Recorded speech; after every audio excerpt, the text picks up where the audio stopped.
On May 25, 2012, Antony Kinyua, a physics lecturer at Morgan State University, reported 37-year-old Kujoe Bonsafo Agyei-Kodie missing to the Baltimore police.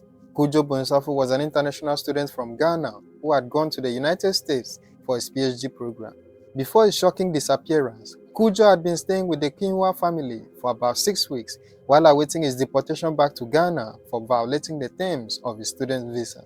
On the day he was reported missing, Kujo had gone out that morning for a job. At least, that was what everyone in the Kinyua family believed at the time. But things took a drastic turn when Kujo's essential personal items such as cell phone, ID, and wallet were found in the basement of the house.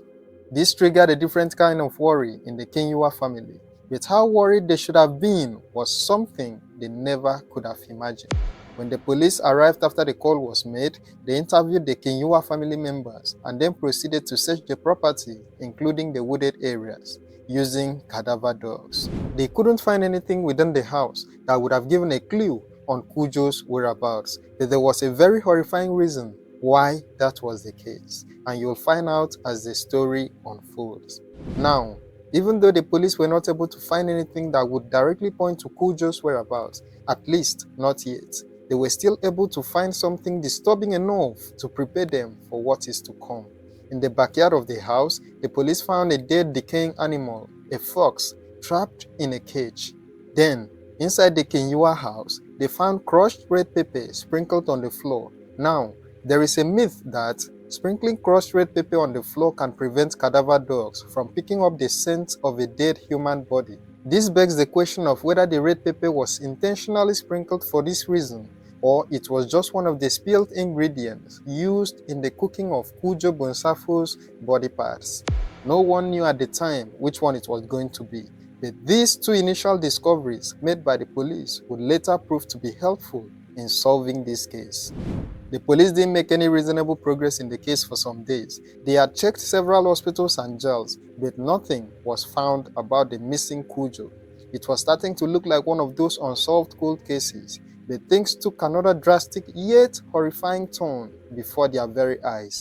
On May 29th, just 4 days after Kujo was reported missing, Jared Kinyua, the youngest son of Antony Kinyua, while preparing to take a shower, made a shocking discovery that sent shivers down his spine.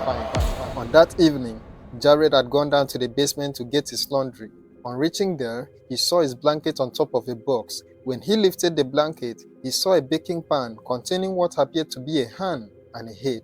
Shocked and confused by his discovery, he quickly went upstairs to call his elder brother, Alex Kinyua. When he asked Alex what was in the pan, he told him not to worry about it, that it was none of his business. Alex also started avoiding answering his follow-up questions. Unsatisfied by his elder brother's response, Jared went upstairs once again to get his father, Antony Kinyua. On getting back to the basement, they realized that the remains had been moved, and they also saw Alex washing out the pan. Antony Kinyua then called the police the second time, and Alex was taken into custody for interrogation. Alex Kinyua was born on October 23, 1990, in Nairobi, Kenya. He emigrated from Kenya to the United States as a child and became a US citizen.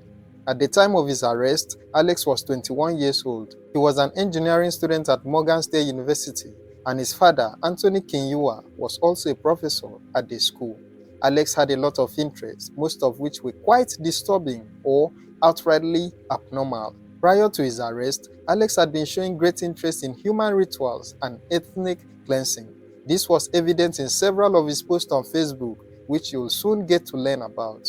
Also, Alex had a hobby of trapping animals and then cutting them open. As you learn more about Alex and his twisted nature, you'll come to realize that the signs pointing to his dark side were always there, but no one really paid attention to it. Kujo Bonsafo also had his troubles. He met Alex's father while attending Morgan State University to work on his PhD. Before his disappearance, Kujo had not worked for about 3 years. That was because he was in legal trouble for committing several crimes against a girl who attended the same university. Kujo was convicted in November 2008 in Baltimore County of a sex offense, assault, harassment, stalking, and telephone misuse. He was sentenced to 18 months imprisonment. Towards the end of his sentence, Kujo's visa was revoked. He was then sent to a federal facility in Texas. Alex's father helped him get legal representation, and after his release from prison, he also took him in. Kujo, who was initially depressed because of his pending deportation, started making frantic efforts that could have changed his fate. But just when everyone thought that Kujo was finally turning his life around and could possibly return to school to complete his program, he vanished. Until 2011, Alex Kinyua had been a well-liked and promising student. He then began exhibiting unusual and sometimes violent behavior. He spoke to a counselor at Morgan State University about what was going on in his mind, but did not receive any recommendations for a follow-up. Classmates who knew Alex Kinyua described him as unusual. They recalled instances when they saw him standing outside, chanting with his face covered in paint. He also frequently discussed human sacrifices with fellow students. Alex stopped attending church and dissociated from family and friends. He burnt incense and brought home animal parts, which he told his parents he used for religious exercises. Alex wrote a manuscript featuring African slaves and the Bermuda Triangle. He also had a knack for reading books like Planning the Unthinkable and watching videos like Executions and Shock Extreme. No one had a clue about what was going on in his mind at the time. After Alex had been taken in as the prime suspect in the sudden disappearance of Kujo, who was also his roommate in the Kinyua house, the detectives began to investigate his personal life. The investigators had absolutely no idea about the sickening and horrifying secrets that Alex had been hiding, even from his own family. Alex's Facebook account was checked by detectives, and it was found to hold more information than they had expected. The detectives found out that Alex had been posting a lot of nonsensical and bizarre writings on his Facebook page. One such post was made in February, just 2 months before his arrest. In the Facebook post, Alex asked students of Morgan State University if they were strong enough to endure ritual HBCU, mass human sacrifices around the country, and still be able to function as human beings. He also referred to the tragic shootings that took place in Virginia Tech in April 2007, as well as other past university killings around the country. He also warned in the post that ethnic cleansing is the policy, strategy, and tactics that will affect you directly or indirectly in the coming months. To Alex, the tragic Virginia Tech shooting that killed 32 people in 2007 was not a tragedy, but rather an act of ethnic cleansing. This bizarre post that a lot of people found nonsensical at the time was actually a clue to something more disturbing that would go on to decide Alex's fate after the investigation had been completed. The Facebook page also showed that Alex was a member of an ROTC-affiliated military honor society at the university. ROTC stands for Reserve Officers Training Corps. It is a college-based US military program that allows students to be commissioned as officers when they graduate. In December 2011, Alex was accused of punching a hole in a wall of a campus ROTC office. He was barred from campus and subsequently dismissed from the program in January 2012. In that same January, Alex also spoke about human sacrifice openly in a forum attended by students and university officials. The school's officials who were present at the forum described Alex's comments as bizarre, but they would later regret not taking these statements as seriously as Alex did. The Facebook page was also linked to an internet radio show called Warrior Syndicate Radio, which displayed a photo of Alex Kinyua in green and white face paint. A Twitter account linked to him also had nonsensical and repetitive tweets that ended in February that same year. All these discoveries on his Facebook page will go on to reveal the reason why Alex did what he did. Detectives also found out that on May 19, 2012, just 6 days before Kujo was reported missing, Alex Kinyua was arrested and charged with first-degree assault after he randomly attacked a fellow student, Joshua Caesar, by hitting him over the head with a baseball bat covered in barbed wire at a campus apartment. Alex was standing over the then unconscious Joshua Caesar with a knife, ready to attack further. But luckily for Joshua, there were students around who ran to his rescue after hearing him scream before his subsequent loss of consciousness. The attack left Caesar permanently blind in his left eye. On May 23rd, just 2 days before Kujo's disappearance, Alex was released after a bond of $220,000 was paid by his parents. This event with Joshua Caesar was nothing but a build-up to the ultimate horror that was about to come. When the police began interrogating Alex about the horrifying remains found in the baking pan in their basement, Alex began rambling about his hunting hobby and how he likes to trap and cut up animals. He also explained that the contents of the pan were the parts of a fox he had hunted some days back. The investigators couldn't get anything sensible from him that would point to Kujo's whereabouts or give the slightest clue on what was inside the pan. What the investigators didn't know at the time was that all the rambling done by Alex was purely intentional.